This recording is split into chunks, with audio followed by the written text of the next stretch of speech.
Alors, maintenant, j'ai quelques questions plutôt pour la maman allaitante. Est-ce qu'elle doit faire attention en particulier à ce qu'elle mange? Alors, plus autant que quand elle est enceinte, ça c'est la bonne Oui, nouvelle. c'est ce qui me Donc la semblait maman aussi. peut quand même manger des sushis. Une maman allaitante peut être malade, elle peut avoir une infection alimentaire, elle peut, elle peut avoir une gastro, elle peut être enrhumée.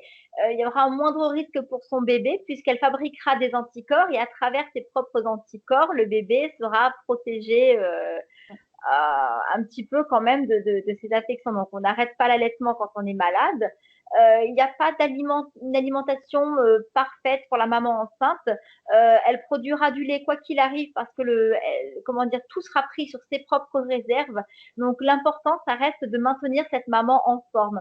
Donc, cette maman en forme, une alimentation variée et équilibrée, donc des bons acides gras. On reste Voilà. sur l'huile de colza, hein, qui est riche en oméga D'accord. 3, qui est au top.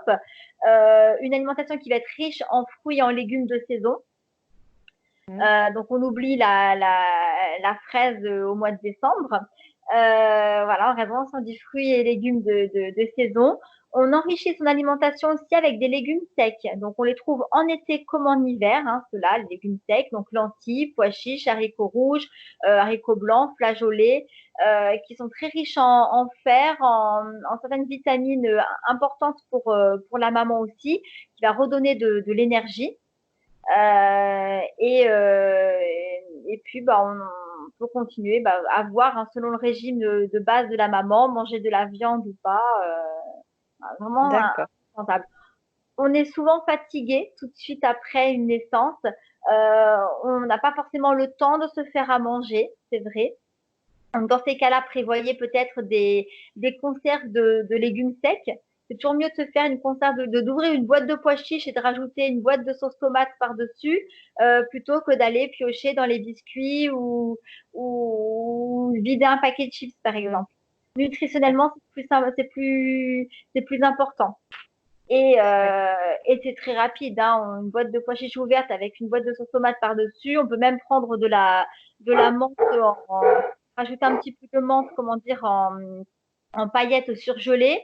On passe au micro-ondes ou à la casserole, voilà, quelques secondes, quelques minutes. Et on a un plat qui est relativement équilibré et très rapide et bien plus sain, effectivement, que le fromage, le couple fromage chips ou les biscuits, la tartine de Nutella, D'accord. voilà, Oui. prise sur le pouce. Ok. Et est-ce qu'on peut boire du thé, du café, de l'alcool? Alors, thé, café, oui, on essaiera de choisir plutôt léger. Mhm. Et idéalement, on peut le boire juste après que le bébé ait tété. Pour Ah, l'alcool, c'est pareil. On peut consommer, les mamans qui allaitent, oui, peuvent boire de l'alcool. Alors, c'est jamais forcément évident avec un tout petit nourrisson qui va téter, pas forcément souvent, toutes les 3 heures comme on l'indique comme on oui. voudrait soi-disant le faire. Hein. Quand on allait à la demande, ça peut très bien être toutes les demi-heures ou une heure au bout d'une heure, puis après après ça sera 4 heures, puis ça reviendra à 2 heures. C'est tellement aléatoire que on a du mal. Donc ce que l'on peut faire, c'est pourquoi pas tirer son lait, allaiter son bébé et puis boire un verre et dans les 2 heures qui suivent, donner le lait qui a été tiré, qui est voilà. Et comme le taux d'alcool est au maximum 1 heure après avoir bu, bon on reste raisonnable, on ne boit pas trop toute la soirée. Ou alors on a un bon stock de lait tiré.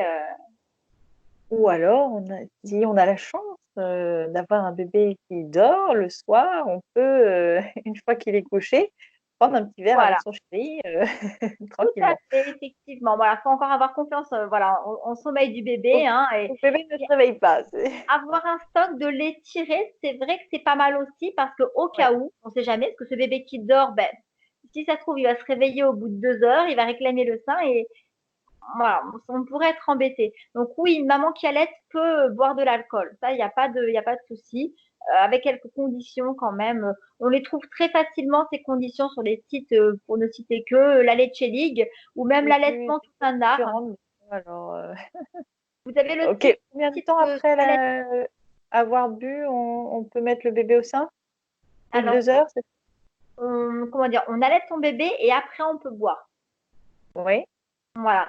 Vous avez le site de l'allaitement tout un art qui est très bien oui, fait. Vous avez, parce que j'avais déjà été le voir, et vous avez vraiment tout un chapitre sur l'alcool et on vous explique vraiment en détail comment on peut calculer, voilà, quand faire téter son bébé, comment faire. Enfin, c'est vraiment bien fait sur ce site en tout cas. L'allaitement de tout un art explique vraiment vraiment bien quoi faire. Et pour plein d'autres d'accord, petites questions, plein d'autres petits bien sûr. soucis, voilà. Les associations se développent beaucoup Oui, autour de l'allaitement. Je fais moi-même partie d'une association parce que, enfin, quand on a des questions, au final, on ne sait pas forcément vers qui se tourner. ça c'est Euh, voilà, donc c'est pour ça que j'avais moi-même recensé les questions des mamans pour vous les poser. ouais. Euh, je- j'ai une autre question. En postpartum, on est souvent fatigué, voire on perd ses cheveux. Est-ce qu'on a des carences à ce moment-là? Est-ce que, par Alors, exemple, le fait de perdre ses cheveux, ça veut dire qu'on manque de tel ou tel nutriment ou quelque chose comme non, ça? ça veut dire que pendant la grossesse, justement, on était tellement au top à ce niveau-là que les cheveux ne sont pas tombés. Et passé la grossesse, les hormones chutant, n'aidant pas, on est amené à perdre nos cheveux beaucoup. En fait, ce sont les cheveux qui ne sont pas tombés pendant la grossesse que l'on perd en D'accord, postpartum, tout simplement. Donc ça peut faire peur parce qu'on en a plus que d'habitude, mais en fait, c'est toute l'accumulation des quelques mois de grossesse qui se perd dans l'espace de quelques semaines. Donc non, on a des beaux cheveux, on a une belle peau quand on est enceinte, très souvent. d'accord. C'est beaucoup plus catastrophique en postpartum parce qu'on n'a plus les mêmes hormones qui circulent dans notre corps. Voilà, c'est hélas. D'accord.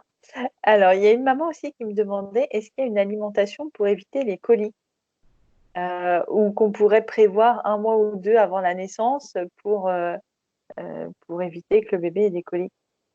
Alors les coliques, c'est pas encore vraiment expliqué, hein. On parle de d'intestins qui arrivent à maturation. C'est vrai si un enfant naît par voie basse, enfin, le bébé quand il naît, de toute façon, quoi qu'il arrive, son intestin est stérile. Quand il naît surtout par voie basse, il va s'ensemencer avec le passage dans le vagin de la maman, hein, c'est faut le dire. Hein. C'est comme ça que, que son microbiote va se former. Donc le temps qu'il se fasse et qu'il s'habitue un petit peu à ce que la maman va manger, on a des enfants qui sont plus facilement sujets aux coliques que d'autres. Après, on n'a pas encore vraiment fait enfin, les études sont assez peu poussées dans ce sens-là. Je trouve qu'il n'y a pas assez euh, on n'a pas D'accord. été recherché si loin. Alors, ça peut être aussi des fois des pleurs de décharge qui arrivent le soir. Voir, Bon, parfois, on sent vraiment quand même qu'il y a des difficultés et des douleurs abdominales. Il y a guère que les aider avec quelques probiotiques qui pourront vraiment le soulager. La maman peut en prendre aussi, mais ça ne changera pas radicalement son propre microbiote. Donc, c'est vrai que pendant la grossesse, c'est pas mal de revoir son alimentation. Ça peut aider. Euh, Après, pendant l'allaitement, certains bébés vont réagir. Encore une fois, on ne peut pas le savoir à l'avance. Hein. Maman va manger des d'accord. œufs, ben, le bébé va réagir. La maman va manger des oignons ou de l'ail, le bébé va réagir aussi. Voilà. Mais c'est pas parce que la maman mangera davantage de légumes verts que le bébé ne sera pas constipé. Hein. Les fibres ne passent pas dans le sang. Je préfère l'indiquer quand même, c'est important. Hein, parce que c'est vrai que souvent on l'entend, attention aux boissons gazeuses, mangez pas trop de riz, mangez plus de légumes verts. Bon, il y a des choses qui ne passent pas dans le sang quand même, quoi qu'il arrive. D'accord. Les protéines, oui, mais certains gaz ou les fibres ne passent pas dans le sang de la maman et donc ne se retrouvent pas dans le lait qu'elle produit. D'accord. Il y a une maman qui me demandait, parce qu'elle doit éviter de manger des protéines de lait de vache Oui. et des aliments acides, et elle voulait savoir par quoi elle pouvait compenser. Enfin, quelle alternative elle avait. Alors, bah, concernant le lait de vache, je pense qu'on peut s'en passer sans problème. Il y a pas de risque. Alors, par contre, c'est plus difficile parce qu'il faut vraiment l'éliminer de partout. Donc, plus de yaourt, plus de fromage, plus Voilà, c'est ça. de lait.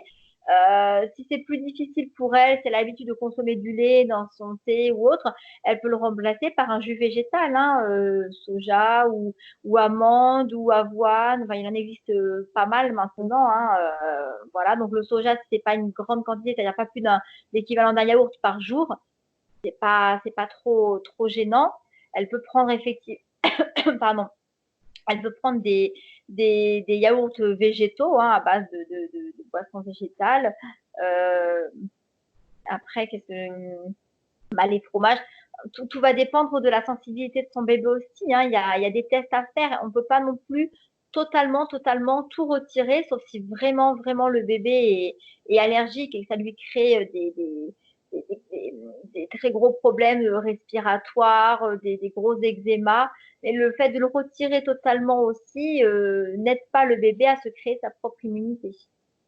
D'accord. Donc, ça reste à voir encore une fois comment elle, à quel niveau elle doit retirer ses aliments. Alors voilà, donc le lait, bien évidemment, n'est pas indispensable. On va retrouver le calcium ailleurs. Euh, et après, bah, ça dépend des aliments acides. Bon, ça dépend lesquels. Hein. Si c'est juste l'orange, la tomate, bon, en ce moment, la tomate, il n'y en a pas. Mais si ce sont les agrumes principalement, bon, bah, on peut très bien s'en passer aussi. D'accord. Ok.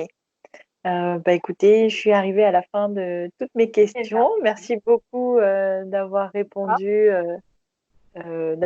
présente pour la vidéo et puis d'avoir répondu à toutes nos questions. Il n'y a pas de souci. Merci beaucoup alors.